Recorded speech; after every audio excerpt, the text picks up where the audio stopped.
देखिए सरोगेसी क्या है, पहले समझने की बात यह है। सरोगेसी क्या होती है कि मान लीजिए हस्बैंड वाइफ है और किसी भी मेडिकल प्रॉब्लम की वजह से वाइफ जो है बेबी को बियर नहीं कर सकती या प्रेग्नेंट नहीं हो सकती, तो उस केस में क्या है, फादर के स्पर्म और मदर के एग्स को ठीक है फ्यूज किया जाता है। फ्यूज करने के बाद जो एक सीड बनता है, उस सीड को जो सैरोगेट मदर होती है, जो इस बात के लिए रेडी होती है कि मैं इस बच्चे को ठीक है जन्म दूंगी, उस सैरोगेट मदर की वो यूट्रस में डाल दिया जाता है। कभी कभी क्या होता है कि मदर के जनरली क्या होता है, विमेन का यूट्रस में प्रॉब्लम होती है तो वो बेबी को बियर नहीं कर सकती। तो इस प्रॉब्लम को कि चाइल्ड नहीं बियर कर सकती, तो उस प्रॉब्लम को रिजॉल्व करने के लिए सैरोगेसी की एक टेक्निक है, और ये साइंटिफिक टेक्निक है, एक टेक्नोलॉजिकल एडवांसमेंट है मेडिकल साइंस में। कि अगर मान लीजिए किसी वजह से एक कपल जो है पेरेंट्स नहीं बन पा रहे मेडिकल कंडीशंस की वजह से, तो उसकी वजह से सैरोगेट मदर क्या कर सकती है, स्पर्म और एग्स जो होंगे वो इन्हीं कपल के होंगे और उसको किसी और के वोम में इंस्टॉल कर दिया जाएगा, और फिर वो सैरोगेट मदर क्या करेगी, उस बच्चे को जन्म देगी।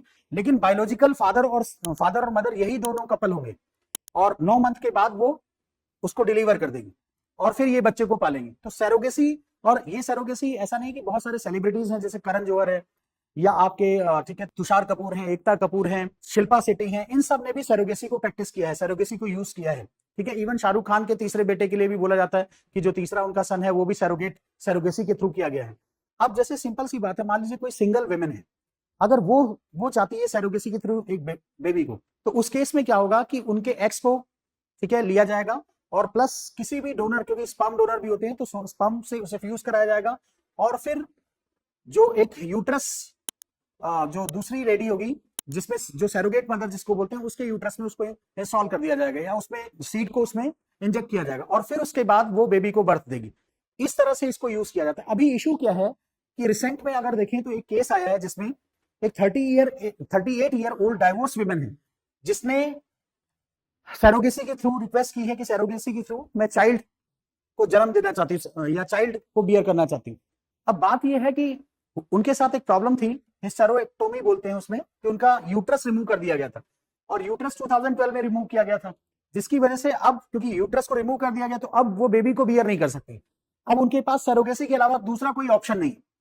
बट कंडीशन ये है कि वो डाइवोर्स जब किया था तो उनके 2 बच्चे थे, और वो दोनों बच्चे उनके जो उनके हस्बैंड है, जो एक्स हस्बैंड है, उनके पास रहते। सैरोगेसी का लॉ ये बोलता है कि अगर आपके 2 लिविंग बच्चे या आपके लिविंग बच्चे हैं तो आप सैरोगेसी को नहीं कर सकते, तब आप सैरोगेसी के थ्रू बेबी को बॉर्न नहीं करा सकते।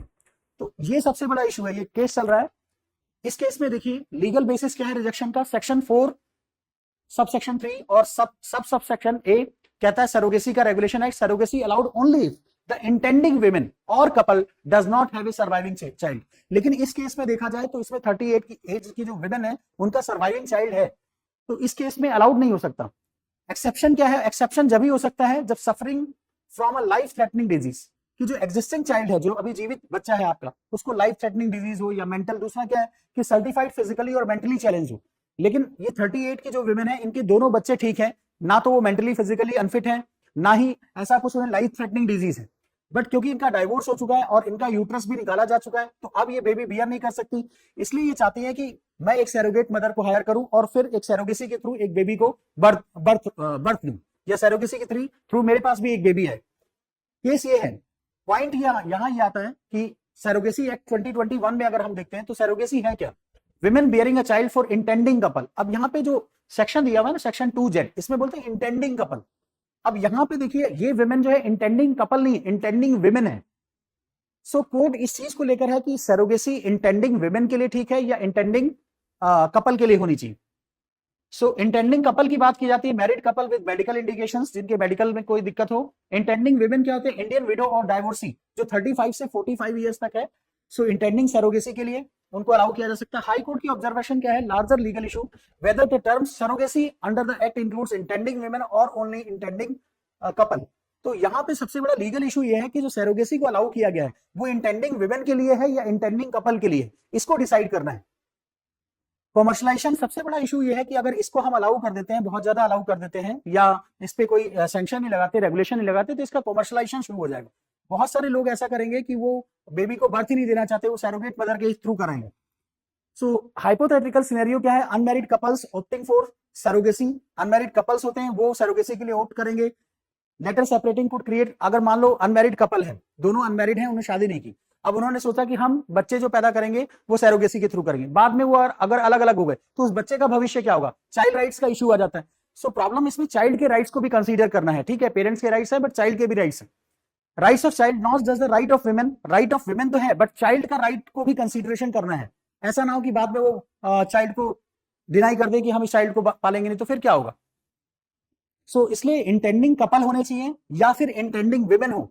अब ये डिसाइड करना दिक्कत हो रही है कि कोर्ट इसमें फंसा हुआ है कि हम इंटेंडिंग कपल के लिए सैरोगेसी को यूज करें या फिर इंटेंडिंग विमेन के लिए यूज करें।